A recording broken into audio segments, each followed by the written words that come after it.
अंतर्मुखी सदा सुखी, बाहरमुखी सदा दुखी। अंदर है तेरे माल खजाना, तू क्यों ढूंढन जाए देश बेगाना। अंदर ही है खुशियाँ, अंदर ही है आनंद, अंदर ही है सुख, अंदर ही है शांति। पर ये सुख शांति आनंद, ये खुशी, ये अंतर्मुखी सदा सुखी, ये कौन जानेगा? कौन जानेगा? वो कहा, कबीर का एक दुआ है, समुद्र में आग लगी धुआं न प्रकट होए। समुद्र में आग लगी धुआं प्रकट ना होए। समुद्र में आग लगी धुआं दिखेगा? नहीं दिखेगा ना। पर कहा आग लगाई किसने? समुद्र के नीचे आग लगाएगा कौन? जो जाने सो बताए। समुद्र के नीचे आग कौन लगा सकता है? जो जाने सो ही बताए। कौन बताएगा? समुद्र के नीचे आग लगी धुआं न प्रकट होए। पर किसने लगाई वो आग? कौन बताएगा? जो जाने सो बताए।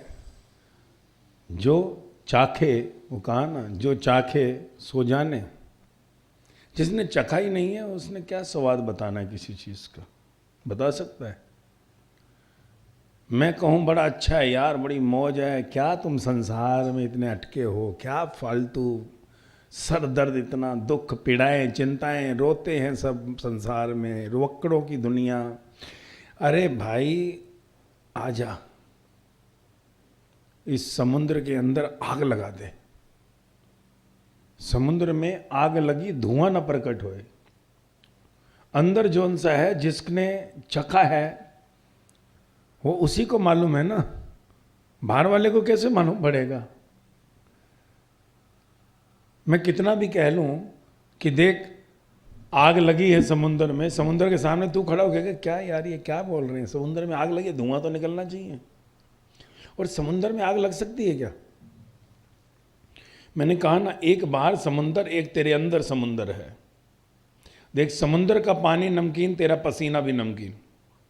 पसीना निकलता है कहाँ से आता है? अंदर से ना।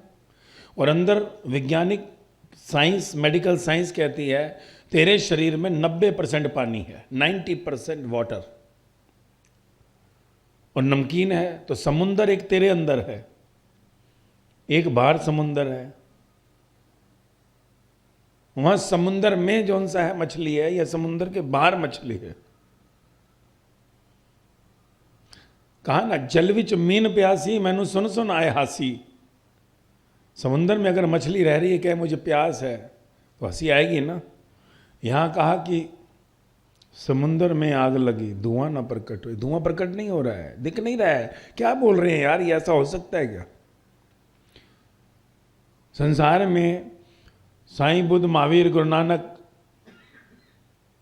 कितने भी संत जो से हुए, इतना बोले इतना बोले इतना बोले, मैंने कहा कि अंत में उनका गला ही सूख गया। ज्यादातर का गला ही खराब हो गया, आखिरी में गला ही बैठ गया, खत्म हो गया। परंतु कोई पहचान पाता है कि कहना क्या चाहते हैं ये? समुद्र में आग लग गई है, धुआं तुम्हें दिख नहीं रहा कि क्या है ये? तुझे ये धुआं दिख नहीं रहा? एक अगर जौन सा है, कोई किसी के प्रेम में है तो दिखाई देता है। कोई प्रेमी किसी प्रेमिका के बारे में, कोई प्रेमिका किसी प्रेमी के बारे में किसी को बताए तो उसे मालूम पड़ता है। वो कहता नहीं क्या बोल रहे हैं, इतना पागलपन। अगर कभी लैला ने मजनू के लिए किसी से बात की हो, या मजनू ने लैला के लिए, तो लोग तो यही कहते थे ना, पागल है क्या? है क्या इस मजनू में? शक्ल है क्या? इतनी पागल हुई पड़ी है। यही बात जौन सी है मजनू को कहते थे, इस लैला में है क्या? पर वो संसार क्या जाने कि अंदर कौन सी अगन लगी हुई है। कौन जाने उस समुद्र में आग लगी हुई है, अंदर के समुद्र में आग। एक लैला मजनू के लिए आग लगा के बैठी है, मजनू लैला के लिए आग लगा कर बैठा है। एक श्री फरियाद के लिए लगाती है, फरियाद श्री के लिए लगाता है। ये संसार की आग, शरीर की आग, जहां नहीं मिलन हुआ तो मर जाते हैं।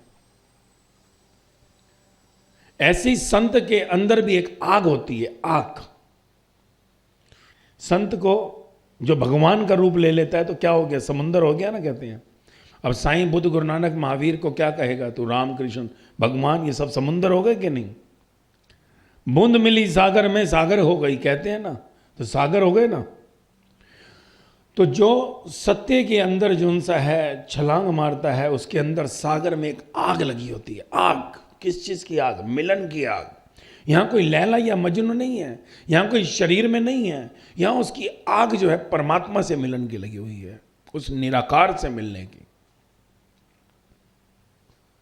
पर वो आग किसको दिखाई देती है। जैसे एक लैला की आग को कोई नहीं समझ सका कि मजनू के लिए कौन सी आग है, मजनू की आग को कोई समझ नहीं रखा कि इसमें कौन सी आग है लैला के लिए इतनी, न शक्ल न सूरत न कोई सौगारी, पर ऐसा क्या है। ऐसे ही संत के अंदर परमात्मा के लिए आग लगती है।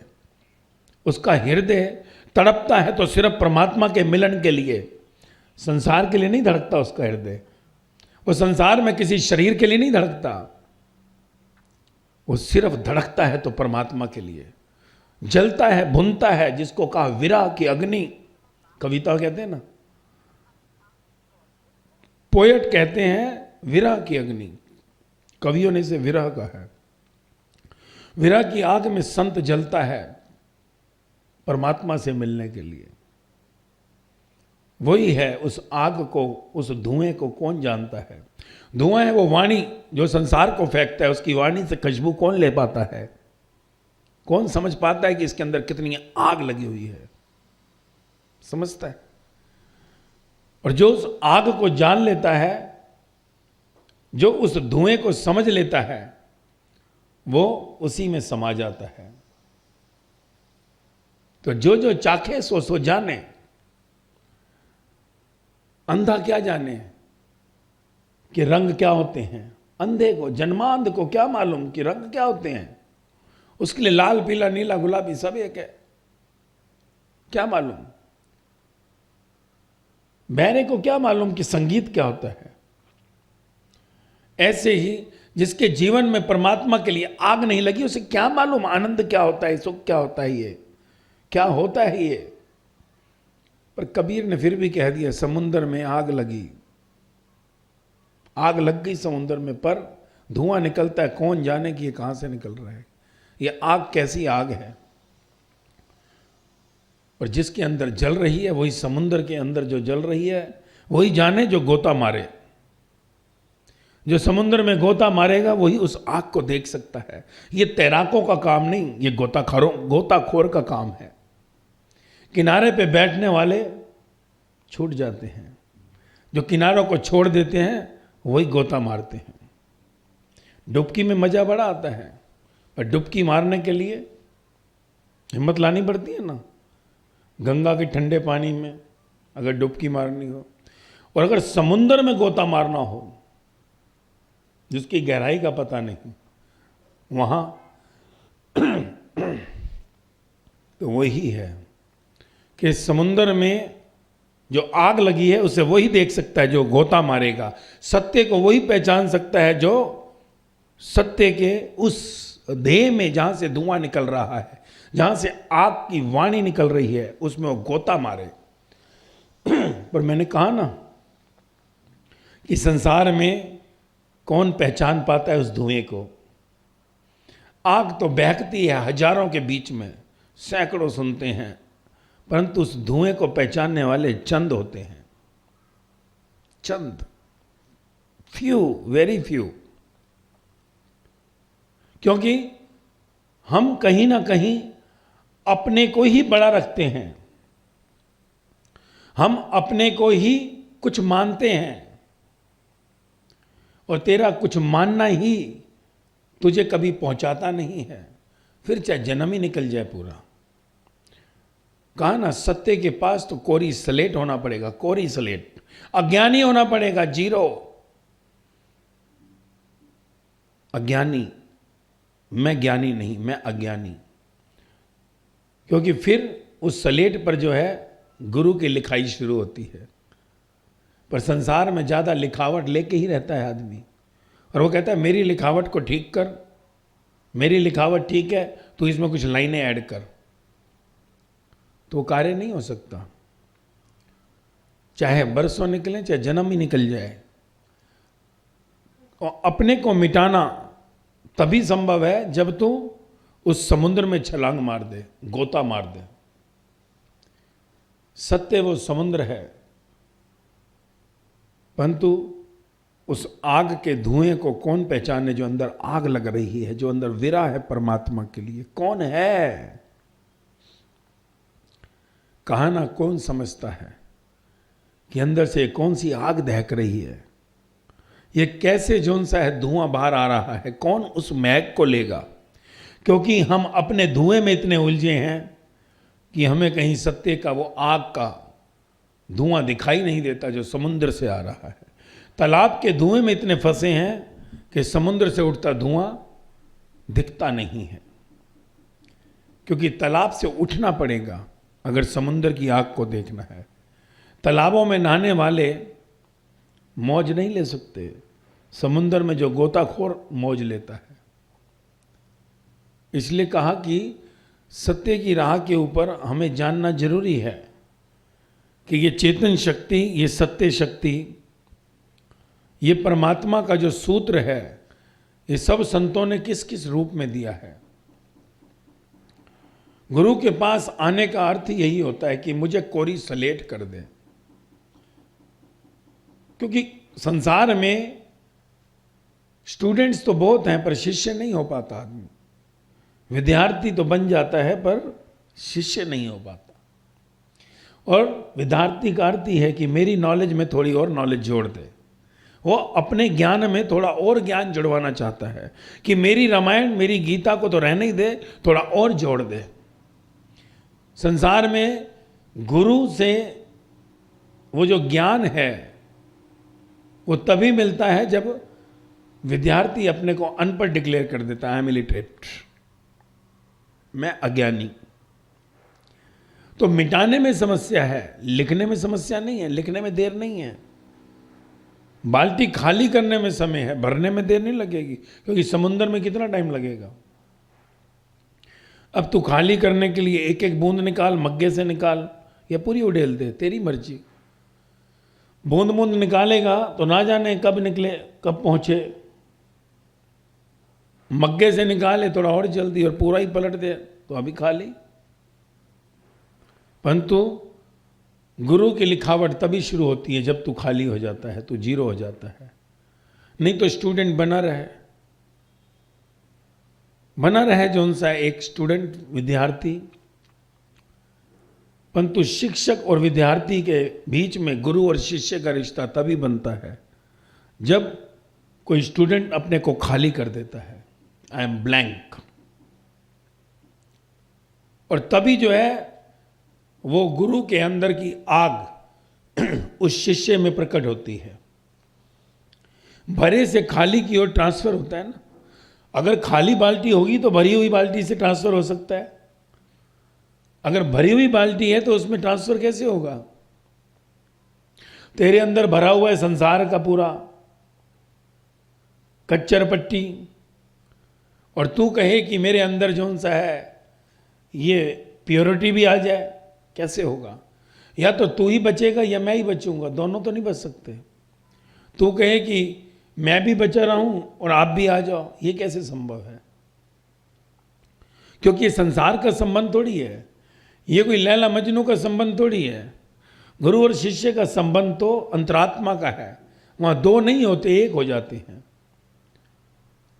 इसलिए संसार में जब तक तेरा गुरु और शिष्य का संबंध नहीं बनेगा तब तक तू जान नहीं पाएगा कि समुद्र में जो ये आग लगी है ये क्या है। शिष्य होते ही तू जान लेगा कि कबीर ने वो शब्द कहे क्यों कहे। जब तक तू शिष्य नहीं हुआ उसका अर्थ नहीं मिलेगा। ये जीवन की अंतःकरण की पूरी तपस्या तभी होती है जब तू जिज्ञासु होगा, परमात्मा के लिए तेरा दिल धड़के। ईश्वर के लिए तेरे अंदर विरह पैदा हो, तेरे अंदर विचार संसार के नहीं परमात्मा के हर पल चले, तेरे अंदर दृश्य भी आए तो परमात्मा के, किसी पिक्चर के, किसी पड़ोसी के या किसी मोहल्ले के, किसी और के नहीं। अंदर तेरे दृश्य आए तो सत्य के, परमात्मा के। और जीवन में जब तक तेरे सत्य के दृश्य नहीं आएंगे, सत्य के विचार नहीं आएंगे, तब तक वो जोन सी है दिया बाटी पड़ी रह जाएगी, परंतु उसमें आग नहीं लग सकती। दिए में घी हो, काटन हो, परंतु अगर आग नहीं लगी तो अंधेरा तो रह ही गया। आग लगने के लिए तुझे पहले जोन सा है उस अगन से गुजरना होगा जो तेरे ऊपर आ रहा है, जो वाणी धुएं के रूप में तुझे आ रही है। उस धुएं से तू उस अग्नि को जान जो अंदर से प्रकट हो रही है, क्योंकि कहा ना अंदर ये तेरे समुद्र है, खारा पानी अंदर है, उसके अंदर वो हृदय वो आग फेंक रहा है। और उस आग के धुएं को तू समझ, वो धुआं अगर तूने पहचान लिया तो तेरा जो सा है उस अग्नि में प्रकट होना संभव हो सकेगा। क्योंकि अग्नि में गए बिना तू प्रहलाद नहीं हो सकता। अग्नि में जाएगा तो ही प्रहलाद होगा, तभी तेरी भक्ति जागेगी। जिसने गुरु की अग्नि में प्रवेश नहीं किया उसकी भक्ति कभी भी निश्चल नहीं हो सकती, वो छल भक्ति रहेगी, निश्चल नहीं हो सकती। जब तक तेरी मैं है, अहंकार है, छल रहेगा, निश्चल नहीं। निश्चल भक्ति तभी प्रकट होगी जब तू धुएं से गुरु की आग के अंदर प्रवेश कर जाए। डरे नहीं कि जल जाऊंगा, मर जाऊंगा। जल गया तो क्या, मर गया तो क्या, गुरु के लिए मर रहा है तो क्या हो गया। पर गुरु के लिए मरना थोड़ा मुश्किल है। संसार के लिए तू मर सकता है, कोई बच्चों के लिए, कोई पति के लिए, कोई पत्नी के लिए, कोई भाई के लिए, कोई बहन के लिए तू मर सकता है। आग में तू हाथ डाल सकता है अपने बच्चे को बचाने के लिए। जलते मकान में तेरा बच्चा अंदर रह जाए, छोटा है, तो तुरंत छलांग मार देगा बच्चे को बचाने के लिए। पर गुरु के घर में आग में तू कूदना नहीं चाहता, क्योंकि तुझे जलने का खतरा है, मर जाऊंगा।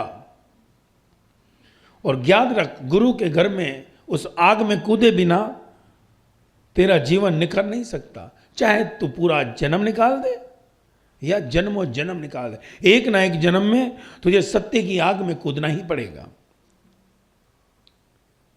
तभी कहा ना कि यही सोच कि तेरे घर में आग लगी है, तभी तू बाहर निकलेगा। हमारे घर में आग लगी हो तो हम क्या करते हैं, भागते हैं कि नहीं बाहर। ऐसे ही अपने घर में आग लगी है सोच, तेरे शरीर में तो ऐसे सोच कि आग लगी है, निकल बाहर से। घर में आग लगी हो तो कुछ दिखाई नहीं देता सिवाय जान बचाने के। ऐसे ही जब गुरु के लिए तेरे अंदर आग लग जाए तो तुझे संसार दिखाई नहीं देगा। सत्य की आग, पर सत्य की आग तुझे दिखाई तो दे, तू कैसे जाएगा। तूने चखा हो, तूने जाना हो, तूने ना चखा ना तूने जाना, क्योंकि तू अपने में ही बहुत बड़ा है। तू अपने को झुकाना नहीं चाहता, तू अपने को नम्र नहीं करना चाहता। जब तेरे में झुकाव नहीं, नम्रता नहीं, तो कैसे तू गुरु में प्रवेश करेगा। तू चाहता है गुरु तेरे लिए झुक जाए, फिर वो गुरु ही कैसा जो शिष्य के लिए झुक जाए। कभी गुरु जोन सा है झुकता है तो प्रेम में, भक्ति में, भाव में, भाव भक्ति में गुरु भी झुकता है शिष्य के आगे, ऐसा कुछ नहीं है। परंतु तुम उसको झुकाना चाहे कि तू मेरे कद में आ जा, वो कभी भी नहीं आएगा। सत्य का गुरु कभी भी नहीं आएगा। तुझे ही उसके तक पहुंचना होगा, तुझे ही झुकना होगा, तुझे ही अपने अहंकार को मिटाना होगा, तुझे ही अपने कर्ता भाव को गिराना होगा। तो तेरे अंदर अहंकार, तेरा कर्ता भाव क्या है, उसको तू जान, उसको तू पहचान। तेरा कुछ होना ही तेरा अहंकार है, तो कुछ नहीं है, ये निरंकार है। मैं हुआ तो खुद खुदा हुआ, मैं मरा। परंतु अपने को मारने की कला किसको आती है? हर कोई तो दूसरे को मारना चाहते हैं, हम दूसरे को नीचा दिखाना चाहते हैं, अपने को ऊंचा दिखाना चाहते हैं। I am right, you are wrong. तो ये यात्रा ऐसी है, दो मुही, हाथी के दांत दिखाने की ओर और खाने की ओर। जो तू दिखता है वैसा तू है नहीं, और जो तू है वो तू दिखता नहीं। पर संसार को तू बेवकूफ बना सकता है। एक अंधा दूसरे अंधे को कह सकता है कितना बढ़िया रंग है, लाल है, नीला है। वो भी कहता है अच्छा तुझे दिखाई दे रहा है, कहता हाँ। एक अंधा दूसरे अंधे को कहीं ना कहीं कह सकता है, बेवकूफ बना सकता है, पर एक असत्य एक सत्य को बेवकूफ नहीं बना सकता।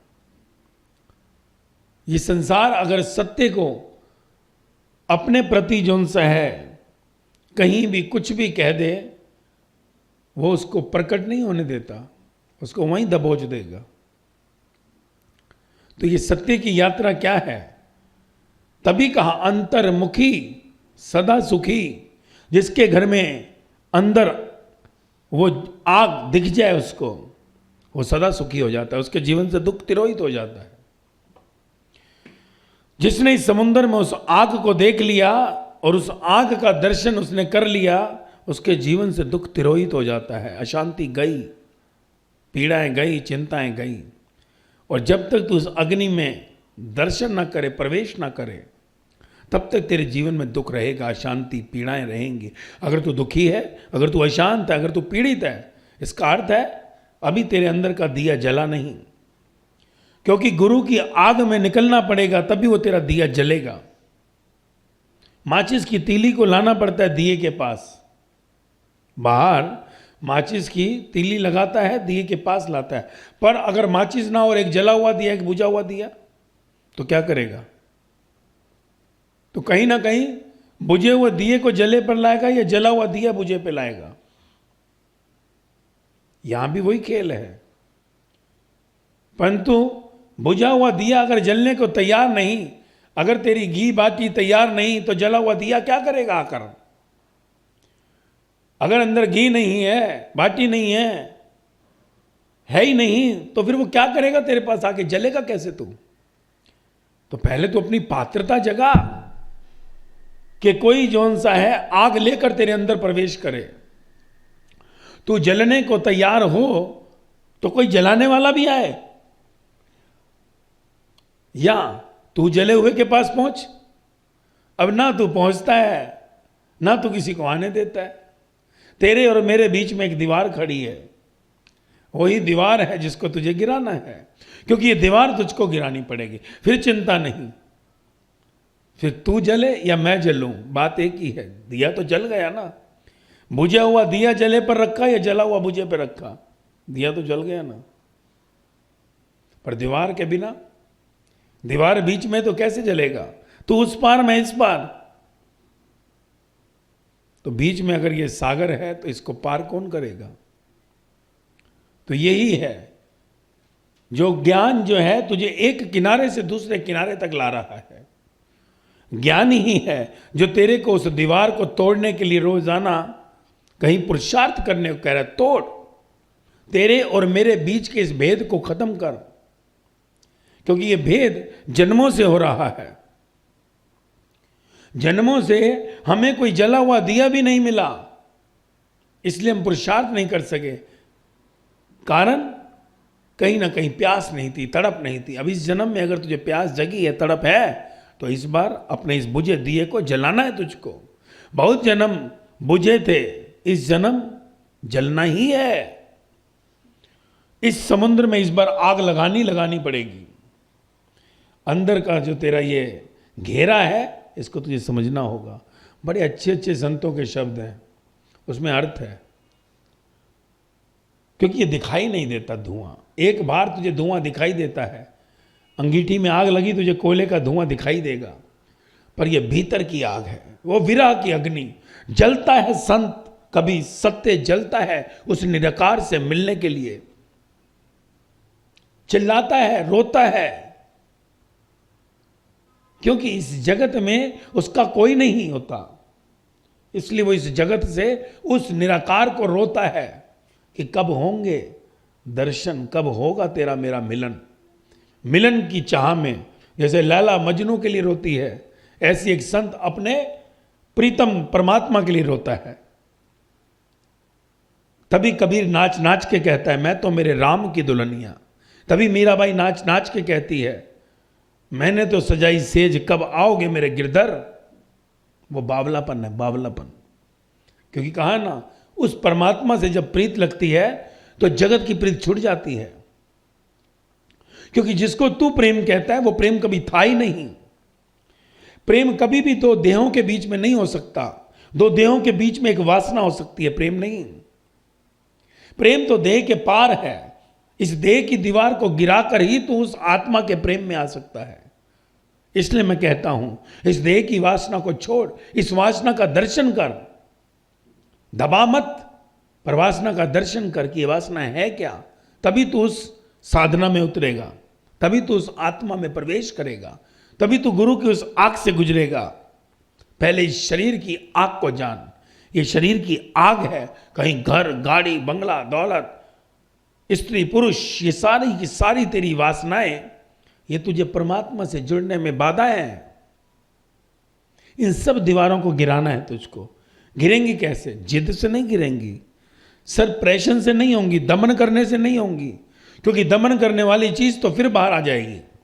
आज तूने कहा मैं तो ब्रह्मचर्य हो गया, पर ये ऐसे ही है जैसे केटली में पानी पड़ा है, आग लगी, नीचे बॉयल हो रहा है, पर ढक्कन लगा है। परंतु जैसे ही जो सा है बॉयल होता है तो ढक्कन पुट पुट पुट पुट करेगा। गैस देखता है ना, कभी रखता है तो अगर उसमें सीटी ना लगी हो तो फट जाएगा कुकर। सीटी लगती है, टाउ धुआं निकल जाता है। तो इसलिए अपने अंदर सीटी लगा कर रखियो, क्योंकि अगर धुआं ना निकला तो एक दिन फट जाएगा। इसलिए कभी भी अपनी वासना, अपनी इच्छाओं, कामनाओं को दबाइयो मत। बाहर से राम, अंदर से काम मत दिखाइयो। राम को साइड में रख, पहले अपने उस काम को उजागर कर।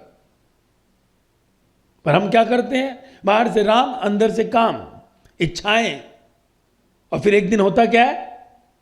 अचानक ब्लास्ट हो जाता है कुकर। अंदर की आग एकदम गिर जाएगी। अंदर ही अंदर तूने किसी के लिए गुस्सा पाला हुआ है, गुस्सा, बहुत गुस्सा है, करोगे, पर एक दिन ब्लास्ट होगा, फिर ऐसा कि अटैक भी हो सकता है। इसलिए कहा सीटी हमेशा सही रखियो, धुआं निकलने दे थोड़ा थोड़ा। गुस्से को रोक मत, वासनाओं को रोक मत, इच्छाओं को रोक मत, पर उन इच्छाओं, वासनाओं को कहीं दर्शन कर, दृष्टा हो। जो कृष्ण भगवान ने कहा साखी भाव, दृष्टा हो जा। हर जौन सी अपनी कामनाओं का, इच्छाओं का, वासनाओं का तू दृष्टा हो जा। भोग पर दृष्टा होकर भोग। दृष्टा होकर भोगेगा तो तुझे सारी इच्छाएं, वासनाएं, कामनाएं क्षणभंगुर दिखाई देंगी, व्यर्थ दिखाई देंगी। सारी तेरी इच्छाएं, वासनाएं, कामनाएं कुछ और नहीं, कूड़े का ढेर है। और कूड़े में कौन रहना चाहता है?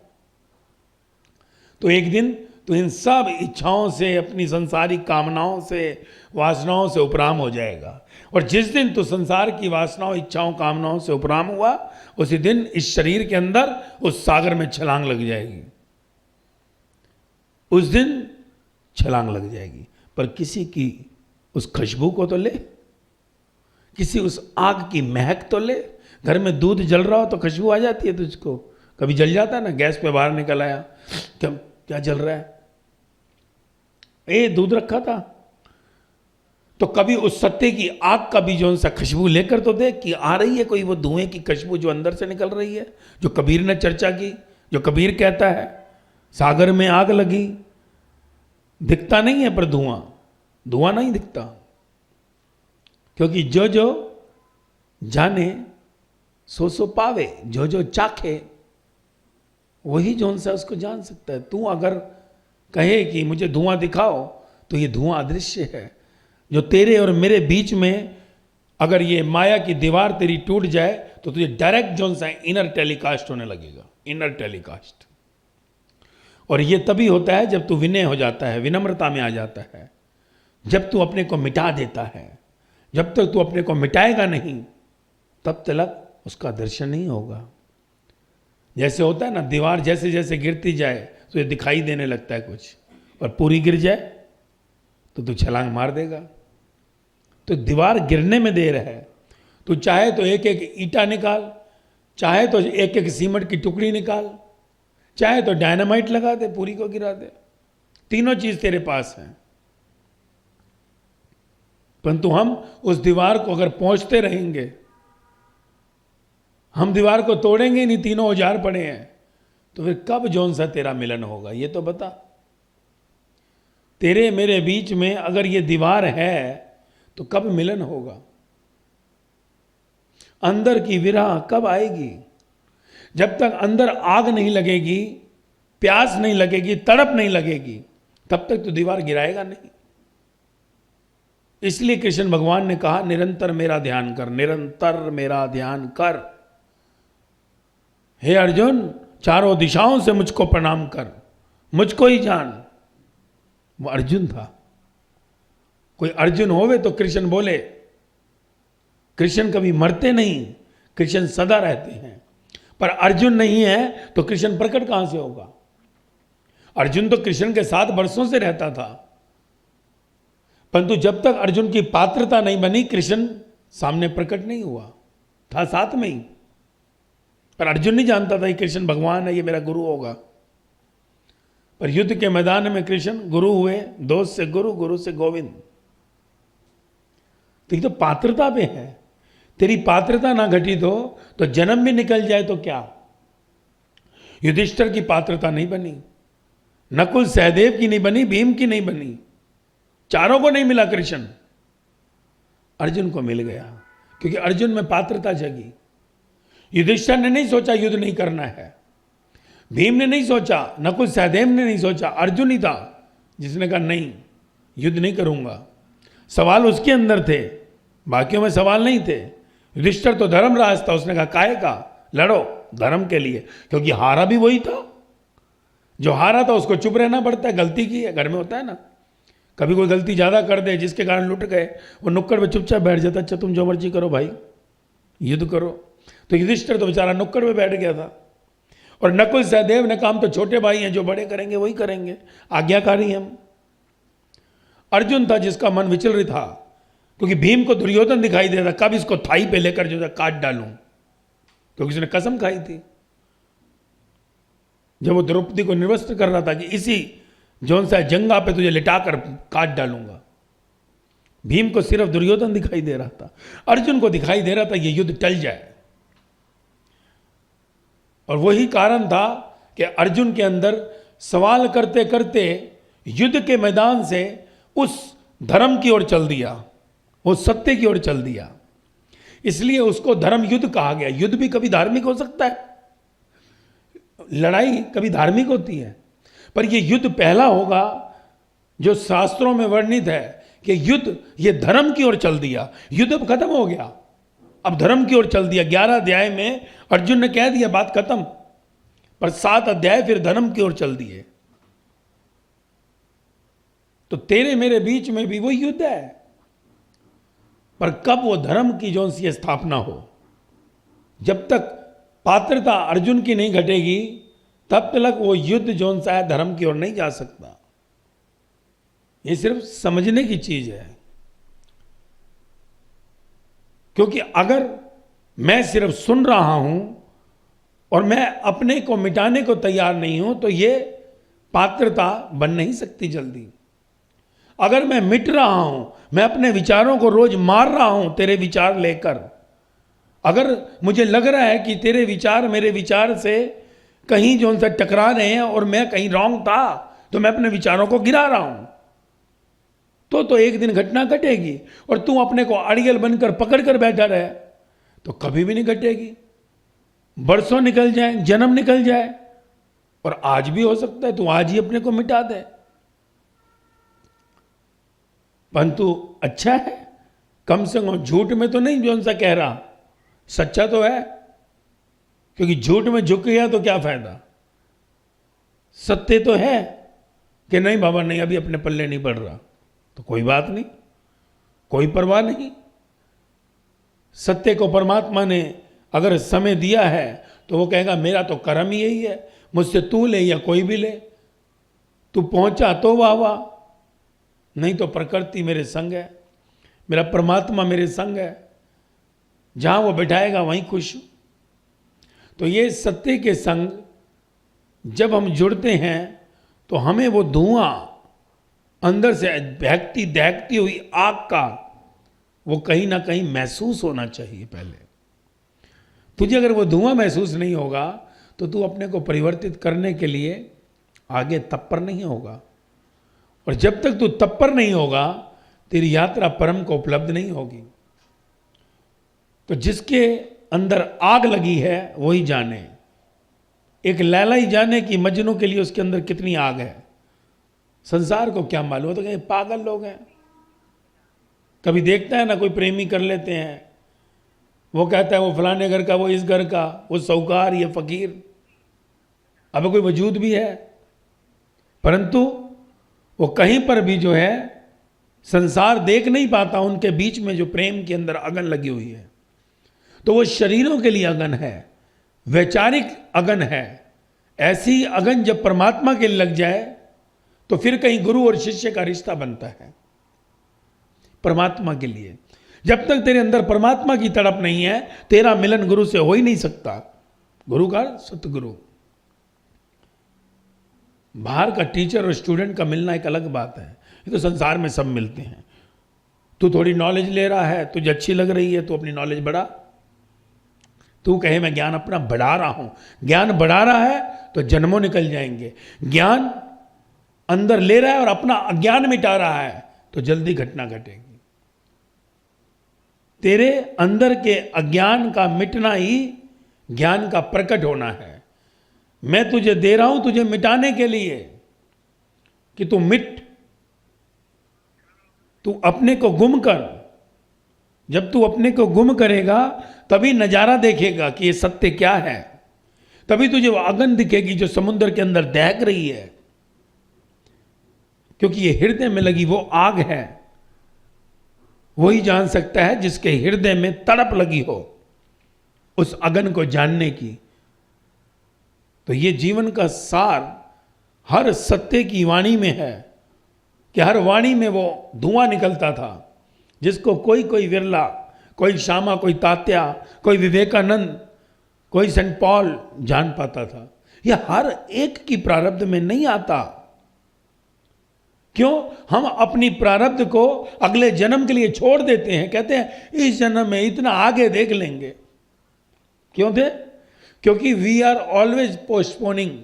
हम कहते हैं हमारी किस्मत में अभी इतना ही है, बाकी बाद में देख लेंगे। तू अपनी प्रारब्ध के ऊपर टाल देता है और क्या बहाना कि ये हमारी किस्मत में इतना है। मैं कहता हूं तू अपनी अगली किस्मत को ठोकर मार रहा है। तू अपने आने वाले नसीब को, आने वाले जन्म को ठोकर मार रहा है, क्योंकि परमात्मा से तेरा जन्म जो है फिर से तुझसे चूक जाता है। क्यों? क्योंकि तू सच्चा पुरुषार्थी नहीं होता। अगर तू जोन सा है गुरु की सिखावन को अपने जीवन में उतारे और उसका अनुभव करे, तब तुझे मालूम पड़े कि इसी जन्म में तू उस अजन्मे को पा सकता है। इसी जन्म में जब आज हो सकता है तो कल क्यों? और जब परमात्मा से मिलन होता है तो तेरे जीवन में आनंद, वो बहार, वो सुख, वो शांति, वो खुशियां अपने आप आ जाती हैं। क्योंकि ये एक ऐसा कल्प वृक्ष है जिसके अंदर सारे सुख, शांति, आनंद के फल लगते हैं। परंतु हम अपने जीवन में भ्रमित होते हैं, भ्रमित। We are always in doubt, is it possible? क्या ये संभव है? क्या हम मान लें? क्या हम कूद जाएं? क्या हम जोन सा है समझ लें? तो कुछ कहीं ना कहीं भ्रम रखता है, तभी ना तेरे को समझ आती है। क्योंकि मैंने कहा ना, कोई 2%, कोई 5%, कोई 10%। बड़ा मुश्किल है। मैं कुछ कहूंगा तो कुछ समझेगा, जो मैं कहूं अगर तू समझ जाए तो फिर खेल खत्म हो गया, स्टोरी दी एंड। मुझ में तुझ में भेद क्या रह गया? पर मैं जो कहता हूं उसका तू 5% समझ गया, बहुत हो गया बस। और अगर कहीं तू 100 तक आ गया तो फिर तो खेल ही बदल जाएगा। 5-10 ज्यादा कहानी उसी पे रुक जाती है। 5, 10, 20 में ही खेल चलता रहता है और हम समझते हमने समझ लिया। क्योंकि यही जो है भेद है। जब तक तू स्टूडेंट है तू 5, 10, 20 पे ही खड़ा रहेगा। जब तू शिष्यता में आएगा तभी तेरा बांध टूटेगा और तू 100% की ओर बढ़ेगा। अपने को मिटाना ही शिष्यत्व को उपलब्ध होना है। अपने को मिटाया नहीं तो शिष्य तो नहीं हो पाएगा। तेरे ज्ञान के अंदर गुरु का ज्ञान जुड़ेगा तो पंडित बन सकता है, पर ज्ञानी तभी होगा जब तू अपने को खाली करेगा और गुरु के अंदर से गुजर जाएगा। गुरु के अंदर से गुजरना पड़ता है। गुरु के अंदर जलती उस रोशनी को तुझे अपने बुझे दिए के पास लाना पड़ेगा। तेरे भाव तेरी भक्ति हो तो स्वयं जौन सा है वो अग्नि चलकर आती है, परंतु तेरे अंदर भाव, तेरे अंदर वो प्रेम, तेरे अंदर वो भक्ति सत्य के प्रति जागृत हो। तो इस सत्य में हमें शौक रखना है क्या कि मुझे मिटना है। तू अपने को मिटाने को तैयार नहीं तो जितना समय तेरे को चाहिए उतना तेरे को मिलेगा। परमात्मा को तेरी तरफ ध्यान है कि तू चला है, पर पहुंचने के लिए तुझे पुरुषार्थ करना होगा और पुरुषार्थ एक ही है कि तुझे मिटना होगा। क्योंकि गुरु भरी हुई जौन सी है समुद्र की तरह है और तेरी जो है तालाब उसमें मच्छर कीड़े मकोड़े आए हुए हैं। अगर तू समुद्र से संपर्क रखेगा तो तालाब पूरा साफ हो जाएगा, फर्स्ट क्लास। परंतु तू समुद्र से संपर्क बनाए तभी तो। ये तो अंदर की बात है, ये तो प्रेम की बात है उद्धव, बंदगी मेरे बस की नहीं है। यहां सर दे के होते हैं सौदे, आशिकी इतनी सस्ती नहीं है। ये इतनी सस्ती नहीं है। ये संसार का प्रेम नहीं है जो मिलने का, यहां मिलने का नहीं मिटने का खेल है। संसार में मिलने के लिए आदमी मरता है प्रेम में, पर सत्य में मिटने के लिए मिलता है, मिटने के लिए। यहां मिटकर मिलन होता है। परंतु कौन है जो मिटना चाहता है? कौन है जो मिटना चाहता है? यहां सर देके होते हैं सौदे, आशिकी इतनी सस्ती नहीं है। तो अगर कहे कि मैं सत्य से आशिकी लगा लूं, सस्ती नहीं है। यहां सर देना पड़ता है। और सर कौन देता है? सब तो अपने सर को बड़ा करते हैं कि और सर के अंदर आ गया और आ गया, पर तू मिटा कितना? तो ये मत देख क्या आया उसकी परवाह मत कर, पर तू कितना मिटा। रोजाना ये देख मैं आज कितना मिटा, आज मैं कितना मरा, आज मैं कितना अनपढ़ हुआ। तू अपने को पढ़ा लिखा मत कह मैं आज पढ़ा लिखा हो गया, आज मैंने समझ। अब तू ये कह कि आज मैं इतना मिटा, आज मैं इतना कटा, आज मैं इतना अज्ञानी हुआ। एक दिन तू पूर्ण अज्ञानी हो जाएगा तो तेरे को ज्ञान में एक पल लगेगा। खाली बाल्टी में भरने में टाइम नहीं है। पर तू कहता है मुझे आज ये मिला, तू और अंदर एंट्री कर रहा है, पर मिटा कितना वो तो नहीं बताता कि आज मैं इतना मिटा। कभी कभी कह देता है ना मेरा ये छूट गया, वो छूट गया, ये मिटना है। तो रोज तेरा क्या छूट रहा है वो ही ध्यान कर। जगत तेरा कितना छूट रहा है वो इंपॉर्टेंट है। तूने क्या पाया वो नहीं, जो छूटा वो क्या। तो जब हम अपने जीवन में उस मिटने वाले जो सा है पदार्थों और शक्लों पर ध्यान करते हैं, तभी हमारा परमात्मा से, सत्य से, वह अंतःकरण अंतर्मुखी शक्ति से कहीं मिलान होता है और उसी में उस सुख शांति आनंद की प्राप्ति होती है।